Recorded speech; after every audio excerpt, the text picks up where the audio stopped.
Greetings and welcome to Hexed Encountered. I'm Joe. In this video, we will be playing Men of Iron. And this is actually from the first volume, although it was an additional battle that was added to the tri-pack. It is, of course, as you can see, Agincourt in the Pas de Calais, France, on St. Crispin's Day, 25th of October, 1415, between the English army under King Henry V and a French army. The French king himself, Charles VI, was not there, but for gameplay purposes, the Duke of Orleans was in command somewhat. It was a rather disorganized French army, and they basically took a whipping in this battle. So it is a very unbalanced fight, shall we say, and for that reason, you have optional rules that would let you play it, basically allay the definite issues that the French had to make it more of an even fight. The French are, of course, numerically superior, but I'm going to play it straight up historically. It's noted that this is good for solitaire play. I will be playing solitaire, of course, so this makes it an ideal way to do that. So in terms of key scenario rules, this is a timed engagement. Our time marker starts at 12 for the French. I will show the track occasionally so that you can see that, especially when time is decreased.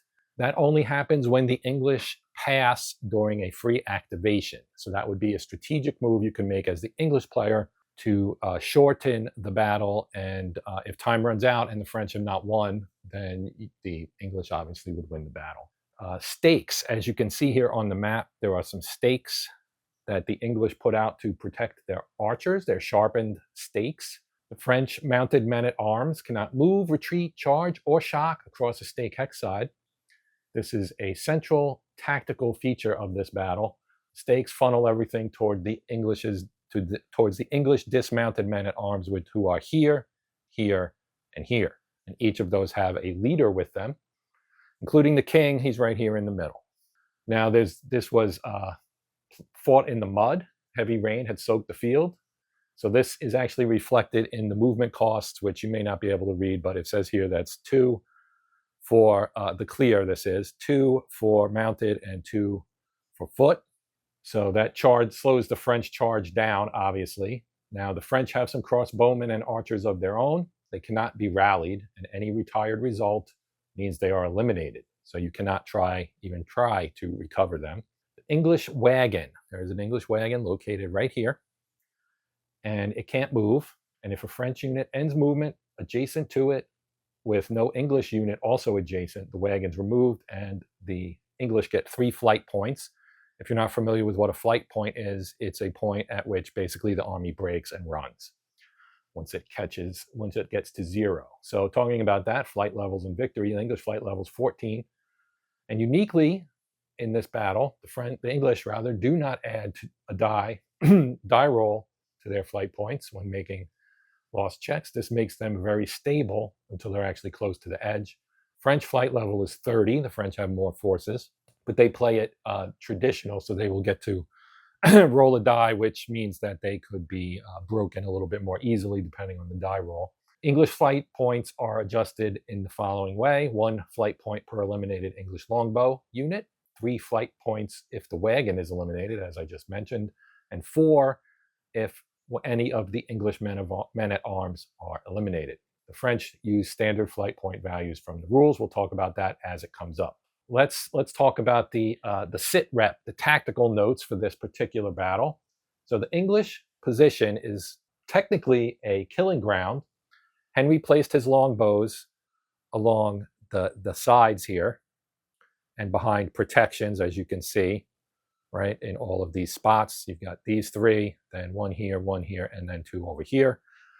That gives them a good field for attacking the French as they get channeled into this area, because they can only get through the stakes here, here, and here.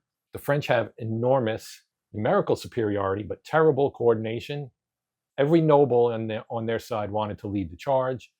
The mud meant the armored men arrived exhausted before contact. The longbows could fire through intervening units using raining fire with a -1 DRM, meaning the volleys never really stopped. The French had almost no answer once their missile units were neutralized in the opening exchange. And the game is going to capture this well. The French have a tight time limit and must attack, but the stakes and the terrain make any attack expensive. The English flight level of just 14 with no dice added means England needs to be very careful not to lose their few units, while France needs to punch through before the time runs out. We have the extended sequence of play here, which is on the back of the rule book.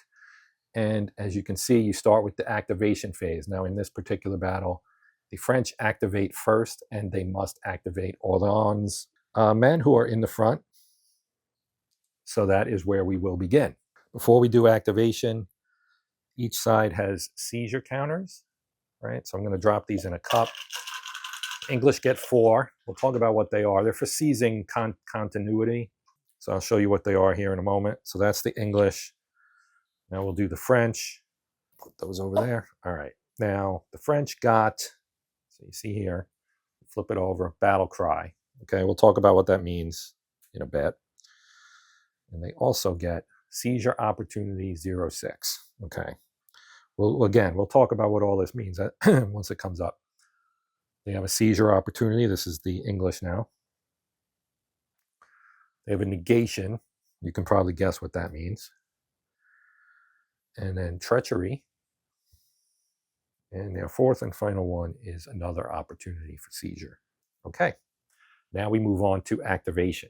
I just realized I have this set up for, as I said, not using the optional rules, but I do want to use the optional rules because they are what make the scenario historical. Okay, so you may have noticed I flipped them all over, so they are on their disordered side. Now, that's what the big yellow diamond with the D in it means, and so that affects their ability to move. You can see the movement ability dropped from a 6 to a 5. And of course, with the mud, that's also going to limit what they can do.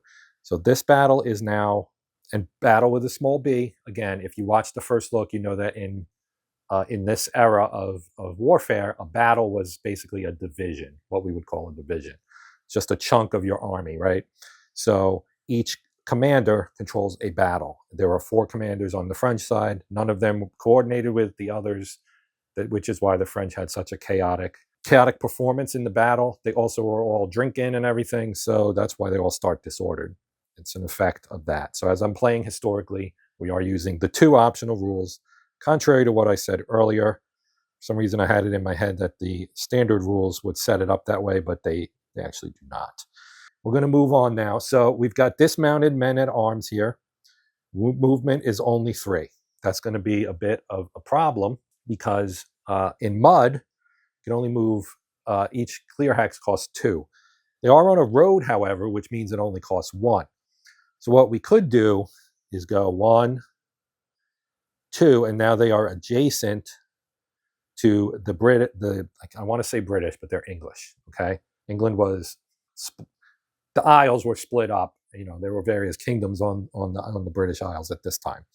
So the English king is right here, and he has a dismounted man at arms with him as well. And this is one of the choke points, if you will, that the French will need to bust through if they want to get to the wagon and also break up the English line. If they fail to do that, they will ultimately lose the battle. Once the English get an activation and the arrows start flying, the English longbow is going to do its deadly work, and things will go very bad very quickly for the French. Okay, so he's going to have to stop there regardless. Now, this guy has more of a dilemma. He's also a 3, so he can really only move 1 hex. Right? Now, same here, 1 hex, 1 hex. Now, this guy here can actually move. He's got a 5, so he can move 2, which is still not going to get him adjacent to the English. But if we can get continuation, and we'll talk about that in a bit, we could eventually perhaps reactivate these guys and get, I mean, it's going to take a little bit of doing, but we can maybe get them to a point where they can attack the English in strength. Now we have our king. He's got a movement of 5. He's not the king, he's the duke. This is Charles II, as you can see. his command range is 4. What I did not do, and I should have, is the command range. So he was here, right? 1, 2, 3, 4. 1, 2, 3, 4, 5. So this knight, or mounted man-at-arms, was out of command range, but everybody else was in command range. Currently, 1, 2, 3, 4, he's still out of command range. But because of the line, he's in command, because the line, he's in command, he's in command, he's in command. He gets his command down the chain, so to speak, right? So nobody's out of command is the point I'm making. Now this guy can go, he has to pay 2 to move there, right? He'd also have to pay 2 to go here. I'm inclined to try to funnel towards there because that's another choke point. And we can move our, let's do this. So he's going to move here. Charles could move another hex, but we're going to leave him. He's going to move here. And then this guy will go 1, 2 and go here. Okay. And then that's going to complete their movement. And now we'll do shock combat, or we could do shock combat right here between this guy and the English, who are better because they're not disordered. Okay, now trying to think of this from the French perspective, we have this one unit here. His shock value is -1. We have the this dismounted man-at-arms on the English side. His shock value is -3. In this case, that's better, right? Henry's also there, but he really doesn't have an impact on the defense. His charisma will be used when attacking, but not when defending. So the odds would be probably for, there's a weapon system matrix, and if you've played Great Battles of History, it's kind of similar to that, right? You've got a defender who's a DM and an attacker who's a DM. It's a 0. So there's no which you would expect, right? These are units of the same type, so they're really not that different. But the risk is, and here's the rub, they are up against time, right? He's here, he can attack. If he gets extremely lucky, and it would need to be an extremely lucky die roll, he could force them back. He could also maybe force a casualty check on the king, which would be massive if they could knock him out. But the chances of that happening are very slim. The other play would be to wait, and then in a subsequent activation for the Duke's battle here, as long as he doesn't do anything else, we could try to rally him. And then he would flip to his full power side and be much more useful. We would also be able to use that same activation to move up some of his friends here and put a little bit of pressure on the English by having a numerical advantage, shall we say. So I think with having said all of that, we are going to end the shock phase, right? So we had the move and fire phase. There was no fire because none of these are missile units. They're all basically armored. You know, they're all men-at-arms basically.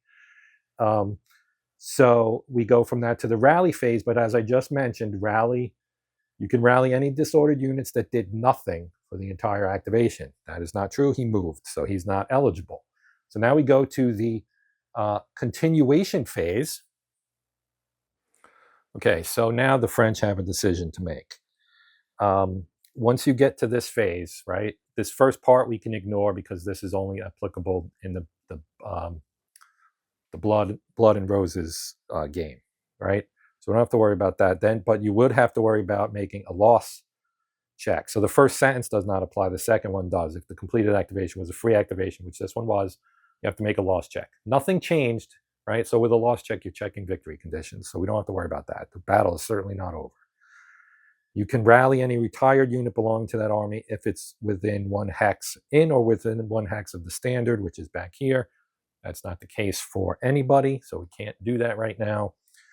And then you'll choose to pass or continue with a battle or army activation. Now, this is where our seizure opportunity can come in if we wanted to use it. Or we can just attempt continuation without it and rely upon the leadership rating of the Duke. Now, this is another key thing that I wanted to mention before we talk about the Duke, whose counter I have in my hand at the moment. Because this was a free activation and not a normal one of a battle, we can activate any battle we want. Normally, with a regular activation, you can't continue with the same battle. Again, battle with a B. So we can reactivate this one. And if we do that, as I just mentioned, we can try to rally this guy, but at the same time also move these guys up. So that gives us a little bit more in terms of flexibility here. So here is the Duke's counter. The number we are looking at is the big old 3 there in the red box at the top. That is his activation rating. We would roll our die, and if we get a 3 or less, the opportunity would be successful. So I'm going to use my dice tower for this one. We'll put it right here. And we have 2 D10s. I'll use the white one. Doesn't really matter. It's a 1. Look at that. It was a success. So he gets continuation. Now, I could have chosen to play this from the English side before the attempt, okay? But I chose not to because it was like a 40% 0 through 3 to succeed, and obviously he succeeded, and we were kind of banking on the English side, banking on that not happening. So he gets to go again. So we just start the same process we just completed. All right, let me correct myself. We can't activate him. You can only activate the battle that was just activated if you attempt a seizure, meaning England attempted to seize it and it failed. So we're going to activate the, let's see, which battle do we want to activate? And I'll have to check the die roll. All of the French leaders have a 3. So the die roll of 1 would be good for any of them. We want to use we probably want to use these bowmen, right? We got a couple crossbowmen here and 3 longbowmen here in Rambertz's. I'm not saying that right. Rambore's battle, right? So again, the same thing with the command range. His command range is a 4. So 1, 2, 3, 4. This guy's hanging out off the edge, but you got the continuous line, so it works. Okay, so it's worth noting all of these guys have movement factors of 4. So despite being disordered. So they can move 2 hexes. They have to be within 3 to fire. So 1, 2. 1, 2, 3. He can now fire. 1, 2. 1, 2. 1, 2. 1, 2. And 1, 2. Actually, I need to adjust this because we have a hex side here that goes up 1 level. So that's an additional +1. Now these 3, the archers, they're all good. The crossbowmen, however, if I'm going to need to move this guy back 1 and slide these guys over 1, because he doesn't have the extra 1 point to go up onto this hex right here. Now he's still, the crossbowman here is still 1, 2, 3. He can still shoot at this longbowman here, I think. Maybe we'll put him here. And he's definitely got the necessary line of sight. I wanted to show you the track here while I'm thinking about it. So up top, you've got the English flight points, French flight points, and it helpfully tells you right on there. You can see French Agincourt right here. You can see here English Agincourt right there. Down here, you've got the number of successful continuations, currently on 1, because you add a DRM based on this to your next die roll if you're attempting continuation again, which of course makes it harder. Then here's their time, and only the French are timed. So when the British have a free activation and pass, this will go down.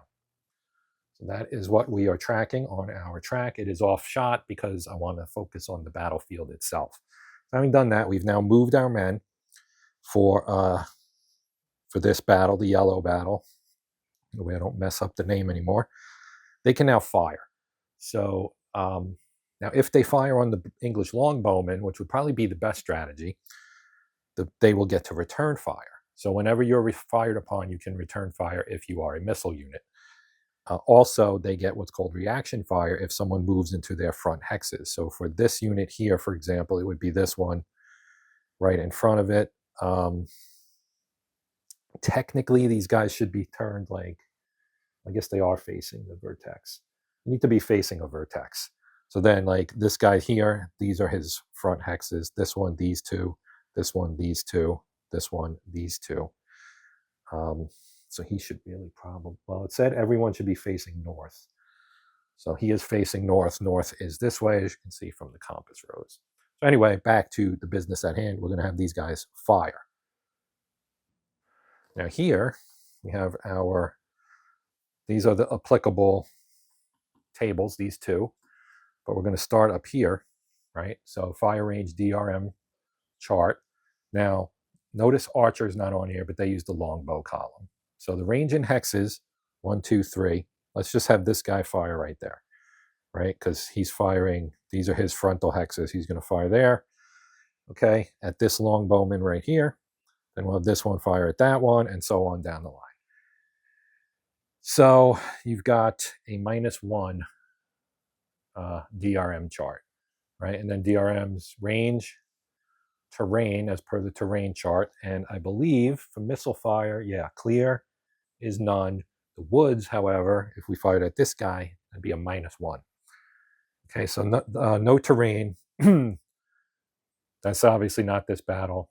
We are disordered, so we're going to take another -1. So then that's now -2. They're not mounted. They're not in a shield wall. It's not longbow raining fire, but we'll see that pretty soon. Longbow fire, again, not the right battle. Angled fire at a mounted unit.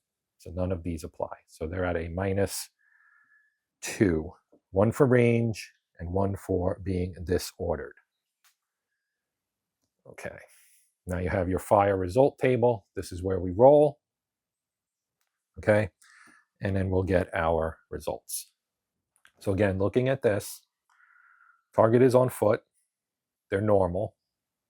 Okay. They're not in any kind of distress right now. So a -4, less than or equal to 4, no effect. Greater than or equal to 5 will disorder them. The issue, of course, is that -2 on the die roll.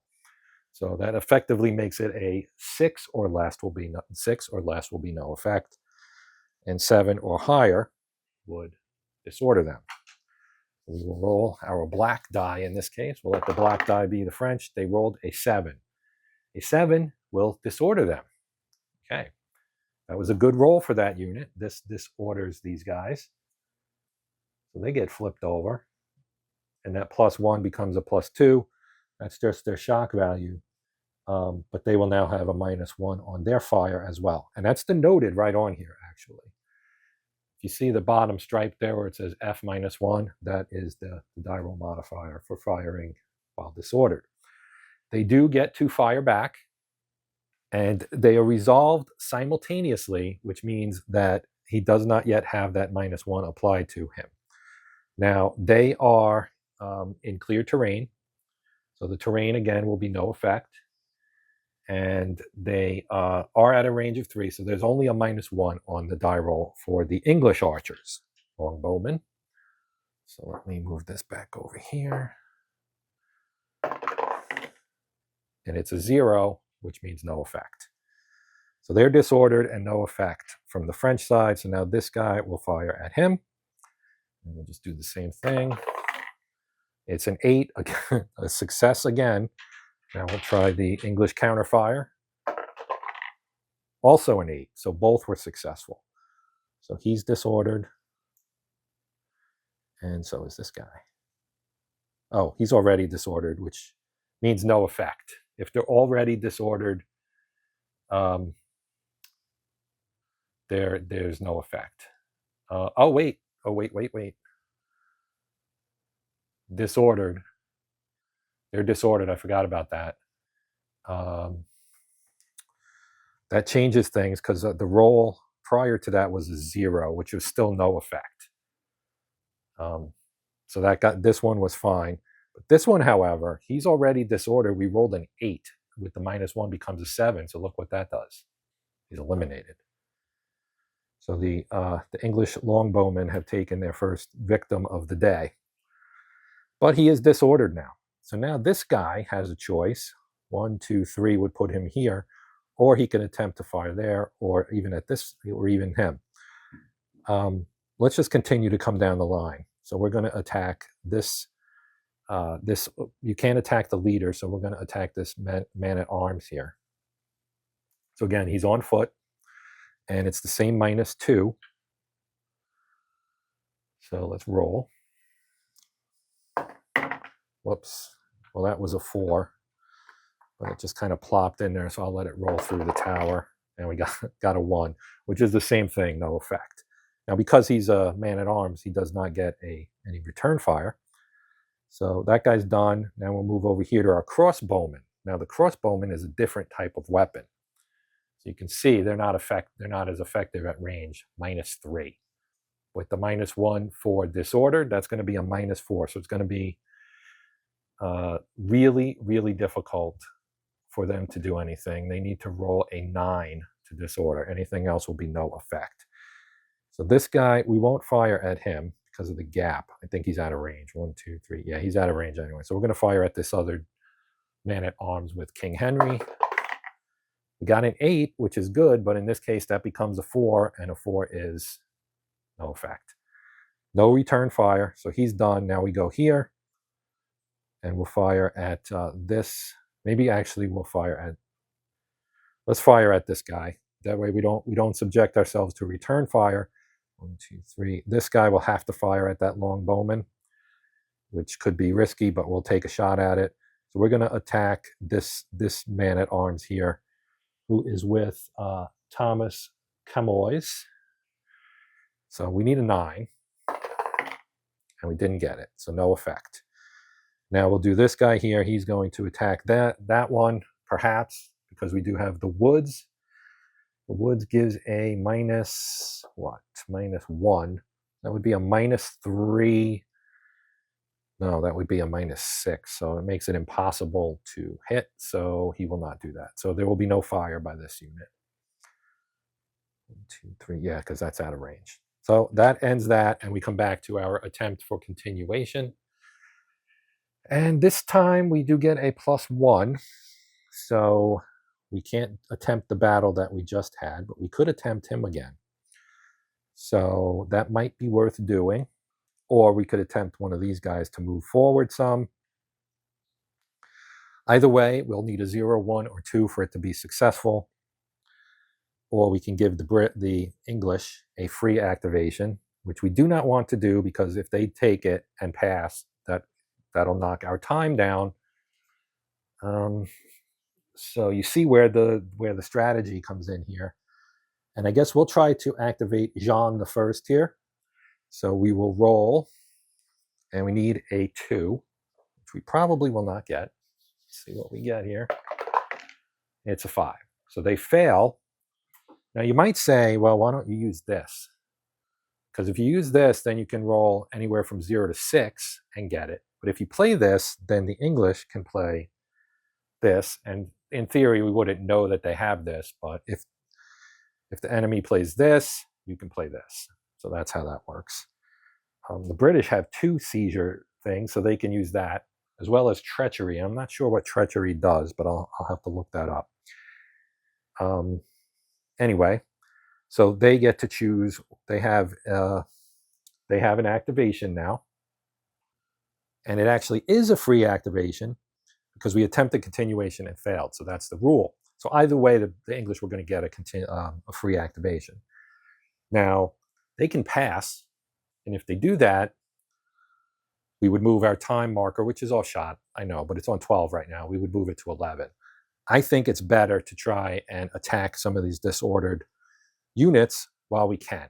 So we are going to activate, well, who do we want to activate? We've got longbowmen. And I could have fired at him, and I missed it. reaction fire. I could have fired at this guy with him because he moved adjacent. So we're going to activate Henry's battle, which means we have 2 longbowmen. Actually, should we do that?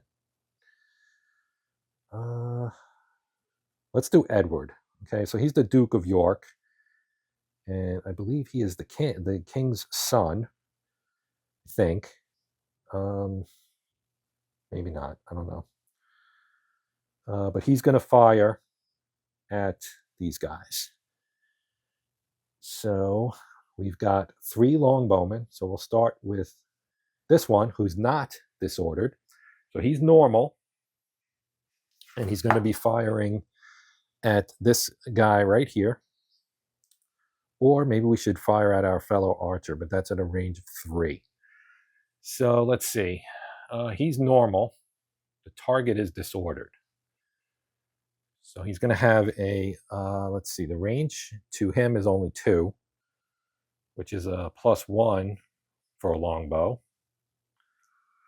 And adjacent is a +1, a +2 rather.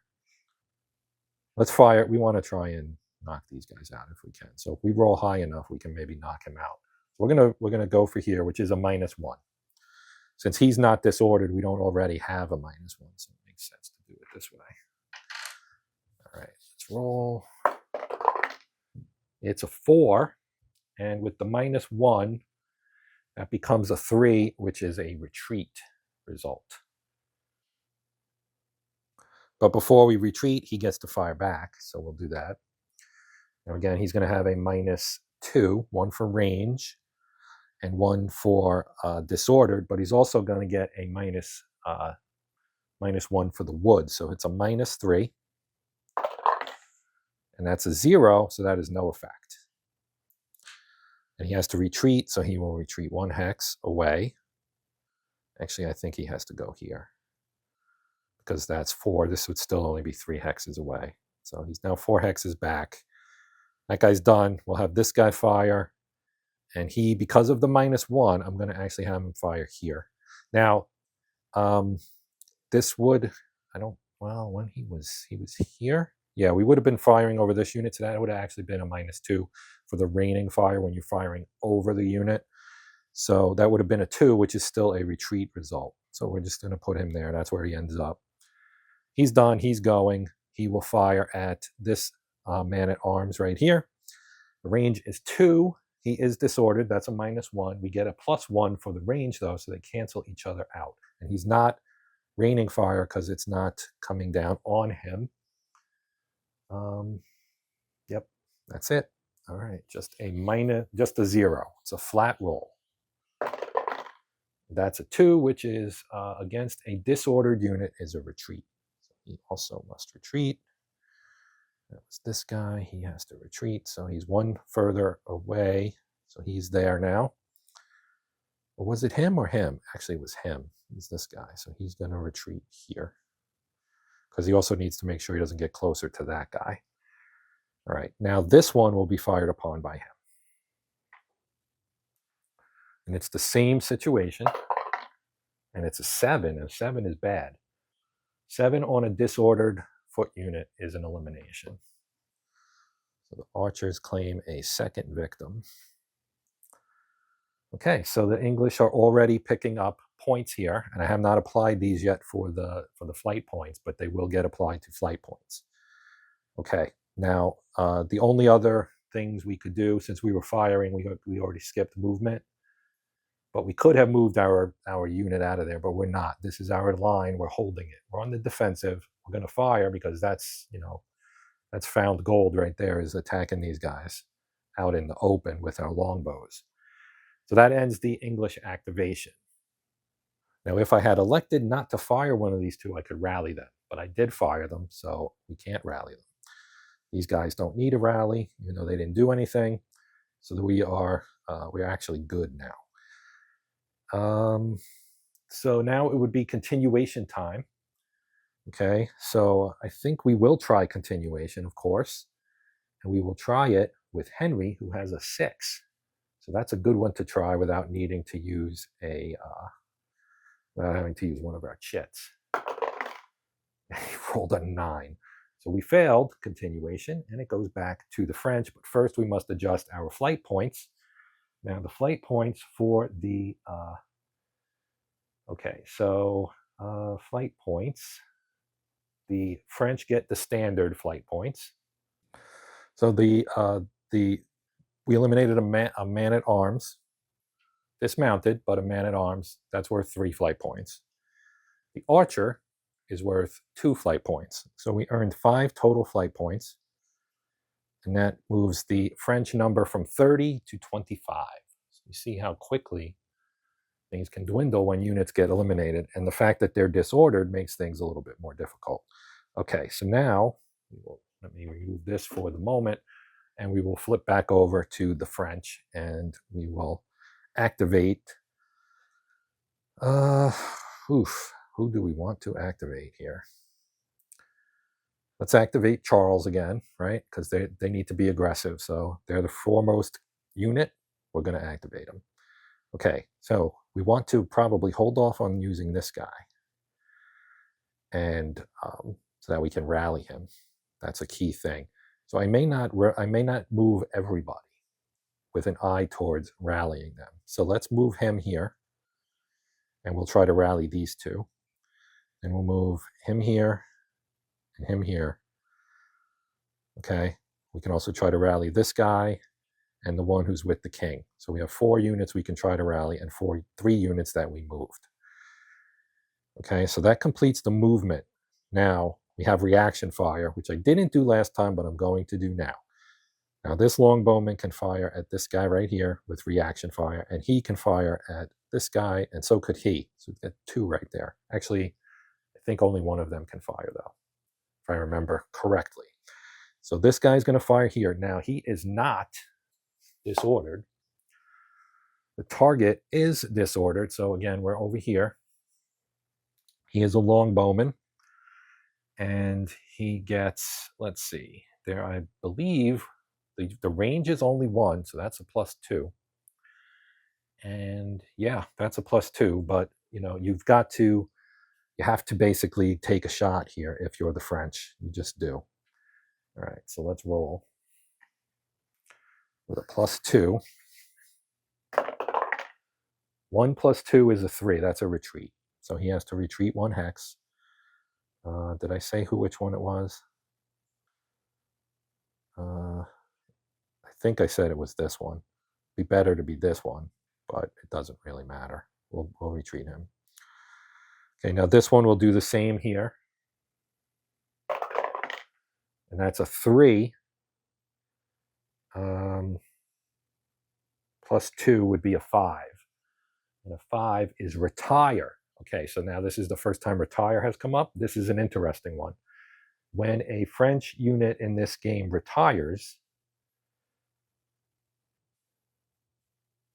when I say game, I mean this battle. This is the other rule about the French being disorganized that day. Okay, so whenever any French men-at-arms unit incurs a retire result, the French player traces a line of hexes as direct as possible from that unit to the French standard. All units in that path are automatically disordered, or if already disordered, there's no effect. Then roll a die. Okay, so we'll do the first part of this first. So he's got to go in as straight a line as possible back here. Everybody's disordered, so I'm just going to move him here. Okay, so he moves to the standard. We'll just put him in the hex with the standard.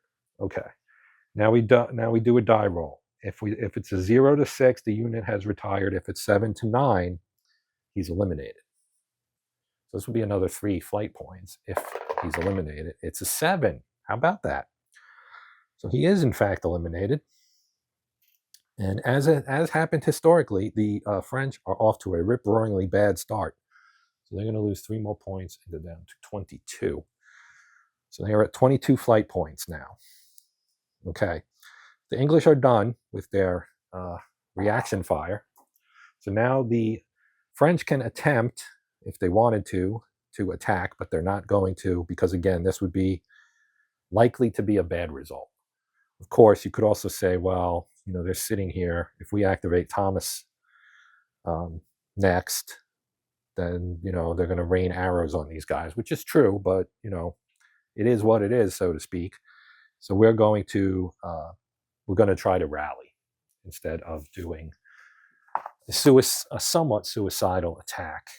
But just for argument's sake, let's look at the if we were to do shock combat without a charge, right? There's no charge here. They're not mounted.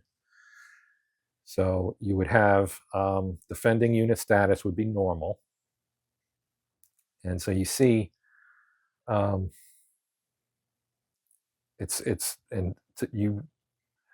we'd get significant pluses here. So the chances of getting a defender disordered, which are already kind of difficult, would be really high and probably very, very much not possible. We probably need a 9 or something to do it.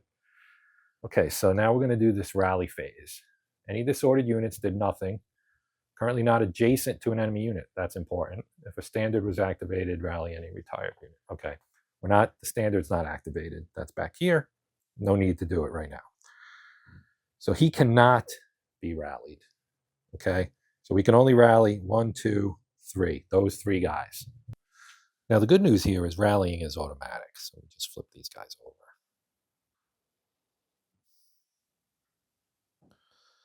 All right, now we'll try for continuation.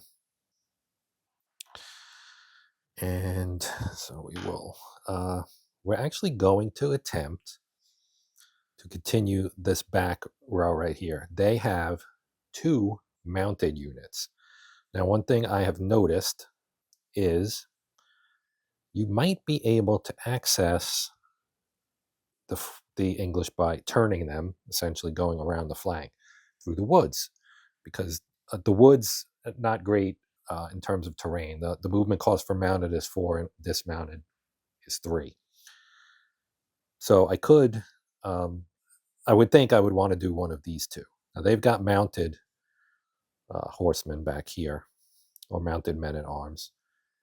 And we could activate them and just rally them at the end of the turn without having them do anything. That might be something else. Another thing I've been doing that it's kind of my habit to do with these games, which isn't technically the way you're supposed to do it, so I will point it out right now, is let's say we activated Charles here.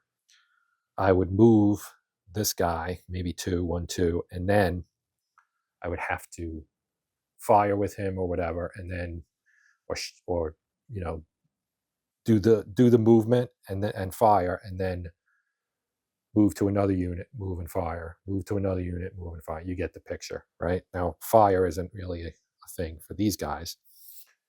This guy is, however, mounted, but they were just activated, so they cannot be activated again.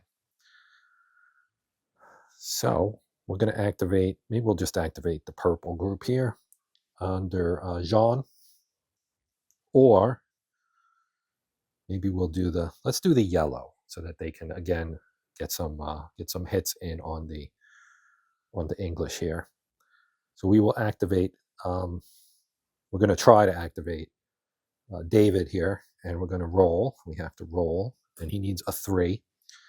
Now the overall commander can, and that's Charles in this case by nomination. He's got see the yellow 0 there. That is his effectiveness rating, which is basically not effective in this case.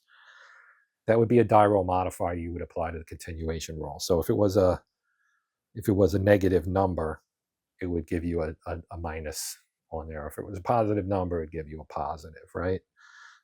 No effect. And he is, I think, 1, 2, 3. Yeah, he is within his command range. So there's no effect on it. So he needs a 3 or less. And he got a 2. So he successfully has continued.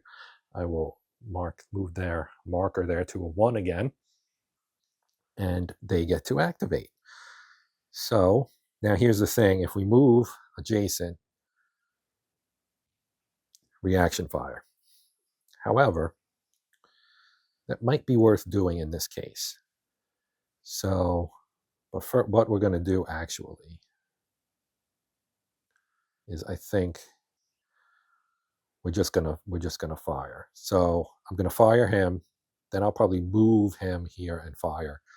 And then this guy I will probably move in this direction because, and move him in this direction as well, because they seem to be more effective on this side since they took losses on that side. That's the way I'm thinking about it anyway. We need to breach their line somewhere. This may be our best hope. Although these guys are, but again, we're thin on this side unless we start moving these guys up in that direction, which we can obviously do. Okay, so we'll start here and have him fire. No, we're going to have him fire. Sorry. 1, 2. Okay, so we know he's disordered. Or maybe we don't move him at all and rally him.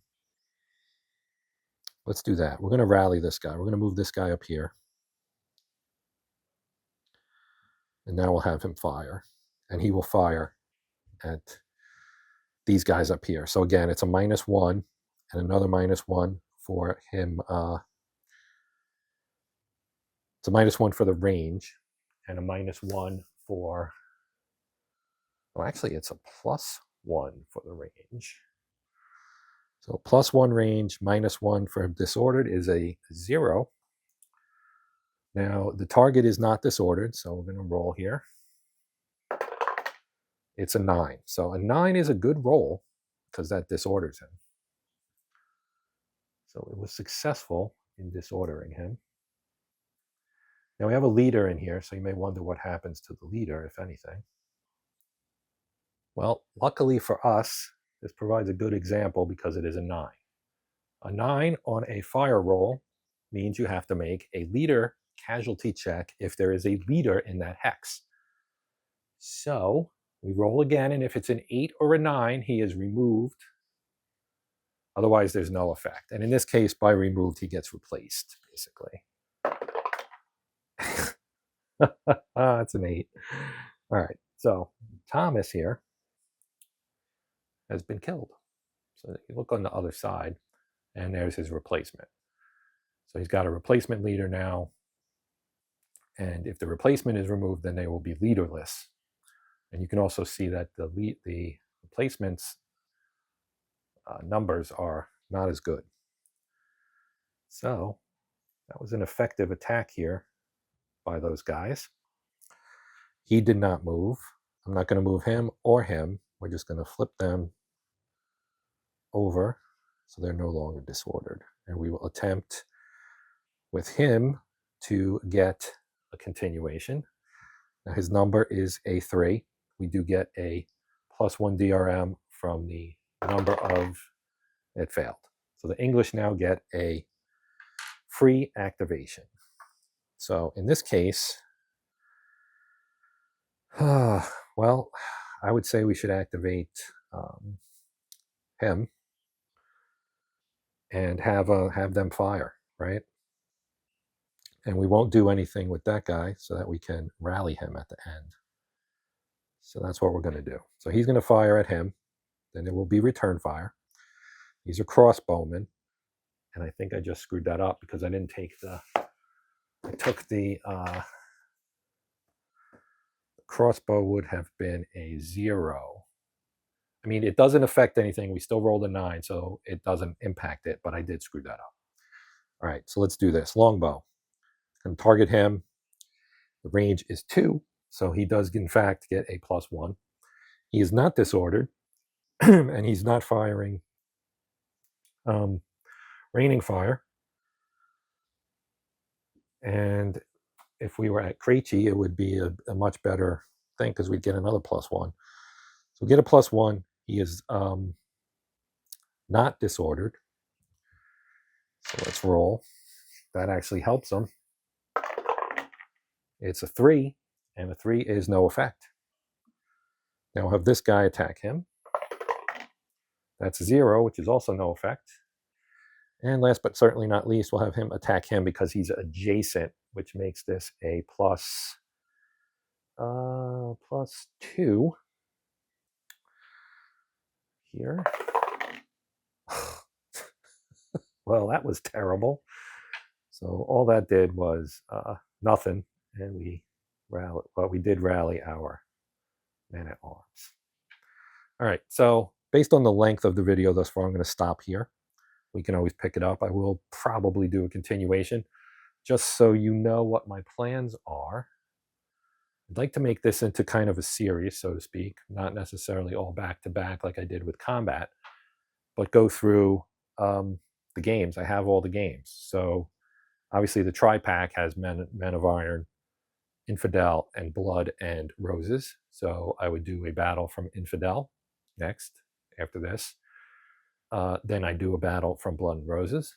Then I do a battle from Arquebus and Norman Conquests. And then the newest game, whose name is, oh, Purgatorio. That's it. And I almost forgot there, but that's the newest of the Men of Iron games. So that is my theoretical plan to do that, because I think this is a fun series. It's not overly complicated, and what we've seen so far is barely scratching the surface of all the neat stuff in the system. So thank you for watching. Shout out to my channel members. I appreciate the support, everyone. But we are done for now. Thank you again for watching. Please consider liking, sharing, hyping, or maybe even subscribing. If you have questions or comments, put them in the comment section. I'll do my best to get back to you. But otherwise, we are done for now. Final thank you once again. Please come back and check out something else down the road. But for now, I'm Joe. This is Hexed and Countered. And until next time, happy gaming.